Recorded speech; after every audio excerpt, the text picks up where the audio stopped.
Dr. Kemi Lawrence, it's Sunday, the 17th of November 2024. Let's talk about what's going on the Nigerian social media space right now. Now, this is very important, guys. I'm not a kid, I'm a grown woman. I'm a 60-year-old mother, okay? A 60-year-old mother of three men. I didn't say boys, I said men. My children are 37, 33, and 24.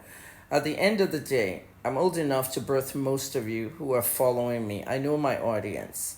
What just happened to me in the last 3 hours is very disturbing. And I'm making this broadcast for everybody in Nigeria, South Africa, Ghana, Sierra Leone, wherever you are in Africa. Let me just say I'm making this for Africa. The concept of hate is something that needs to be studied because there is a word called dislike. I don't use the word hate. I don't say I hate people. I usually use the word dislike. This is why it's hard for Nigerians to understand why I understand the gays and the lesbians in North America. Now, that's because I don't hate anybody. Whether you're gay, lesbian, whether you're black, white, whether you're Muslim, Christian, you're the same as far as I'm concerned. Because if I have a knife and cut you, your blood is going to be red. It's not going to be any different color. So I don't use the word hate. I usually use the word dislike, all right? There are people you think I hate. Oh, she hates Yabo, she hates Davido. There are things that those people have done in my life that has changed the avenue of my life, and I dislike them. But I'm not going to say I hate Davido, I hate Yabo. Hate is a very strong word, so you need to know that. But when you're pulling hate around xenophobia, and you not just hate people, but you hate them because they're from a foreign country, it becomes a problem for me. One of my brothers lives in South Africa and is married to a South African woman. So I have South Africans in my family. In the last 3 hours, the South Africans have arrived on my Facebook page. Facebook is my office, okay? I stopped using Instagram and X because my career is going a different direction. I'm usually on TikTok, I'm usually on YouTube, Dr. Kemi Lawrence, and my Facebook, Dr. Kemi Lawrence, which is named Kemi Talks. So if you search Kemi Talks on Facebook, the red logo, the verified page, and I was the first to do a live video in this whole Africa. That page has been there since 2013. South Africans invaded my page in the last 3 hours, and I'm not particularly happy because everything they're saying is in their language, and they're writing it right in their language. I can't read it, I don't understand it, but people that are translating it said it's really a bunch of insults. They're also on my TikTok, Dr. Kemi Lawrence. There's a girl there that's like disturbing all the Chidinma posts. Like, congratulations to Bella, we're happy for you. Congratulations to Denmark, we're happy for you. The girl's name is Bella, but Nigerians are there attacking her and all that. Now, what I want you guys to do today is a little different. Like I said, it's Sunday, the 17th of November, 2024. Now, if you look at some of my videos on my page, you'll see the dates on there. You'll hear me saying something 2018, 2019. This is because this is part of journalism. We have to authenticate every piece of multimedia we're doing, videos, audios, whatever. Once you put the time on it, you won't have to pay a lot of money to authenticate it later. I want this on the record. Everyone cursing and saying horrible things about Nigeria on my page on Facebook can continue because I want to have it for the record. If we didn't record apartheid, we wouldn't know apartheid happened. Okay, now some of you on my page on Facebook also know that I just spoke about my family and all the atrocities my mother and my sister committed, like the snake part. If I did not take a photo or video of that snake, nobody will know a snake ever entered the room. They'll say I made it up. So this is the reason why I'm not going to block anybody from South Africa, and I'm not going to delete any comments. Just keep doing it, because 10 years, 20 years from now, Chidinma's children will be reading these comments and will be seeing what their mother went through. It's already in the record that you guys bullied her out of your country. Okay? She didn't ask to be here. Chidinma did not ask to be born to a mother from Nigeria or a mother from South Africa or a father from... None of us really have the choice of where our parents are from when we were born. Okay? Not everybody has a good parent. I'm one of those people. But at the end of the day, this pageant is over. Okay? A lady from Denmark won. Chidinma was first runner-up. Those that say that they took Chidinma from South Africa to stick her into the Nigerian contest and put her from a state that she wasn't from, Miss Taraba, they've said enough in South Africa. Okay, you need to vent that with Ben and Guy Bruce. Okay, those are our Nigerian men who have always been dedicated to pageantry and letting women be themselves. I've known Ben and Guy since they were teenagers.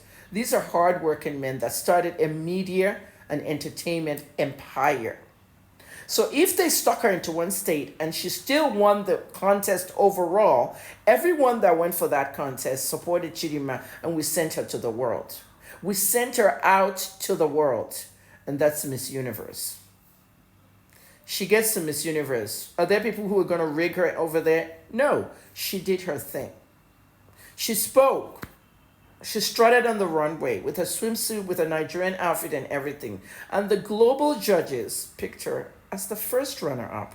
You see that moment when Chidinma was holding the girl from Denmark and they said, and in American pageants like Miss USA and Miss America, they don't actually announce the winner.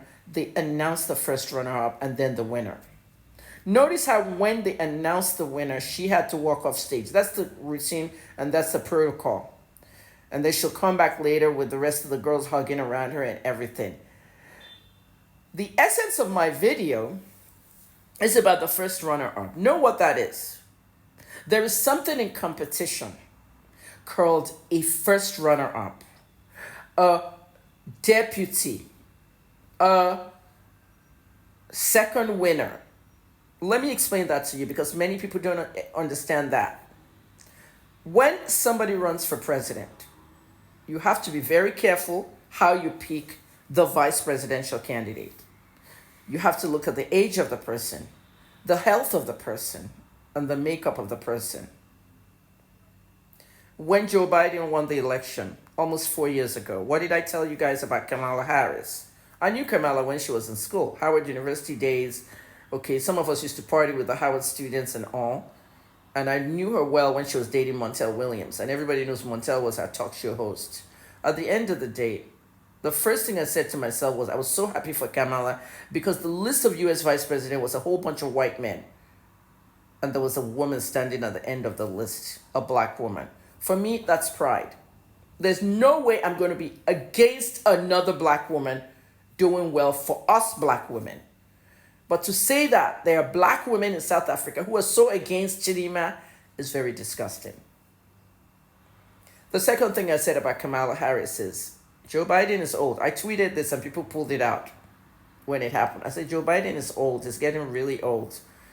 Should something happen to Joe Biden, we have a female president. And we have a black president, a second black president, a female president, and a female black president. Do you know what it is for a black woman to be president of the United States? In the middle of everything happening now, wars everywhere. I just said this is going to be so powerful. It didn't happen, but do you understand what I just said about runner-ups? Ultimately, what happened? Mr. Biden could not do the presidency anymore because of his health.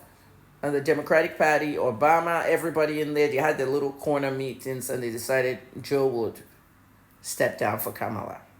And that's why you saw Obama campaigning all over the place with Kamala, okay, as if he was the one running for president. Though they didn't win, okay, the point I'm trying to stress here is that you can be picked for something that God actually had you picked for. So all the South African girls that are saying to me that all that sticking her in Taraba and all that, did they rig her in Mexico last night? No. We know how it is in Nigeria.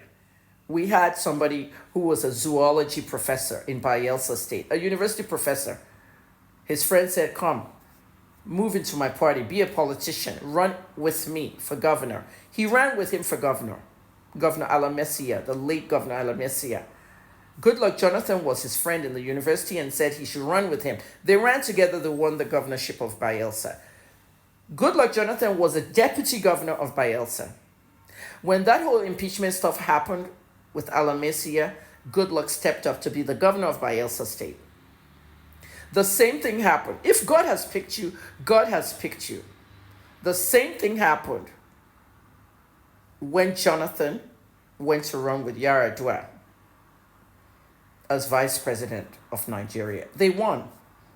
And when Yar'Adua died in office, Jonathan became president. When God has chosen you, nobody can take it from you. Okay? That's all I want to say here. Chidinma was chosen. Congratulations, Chi.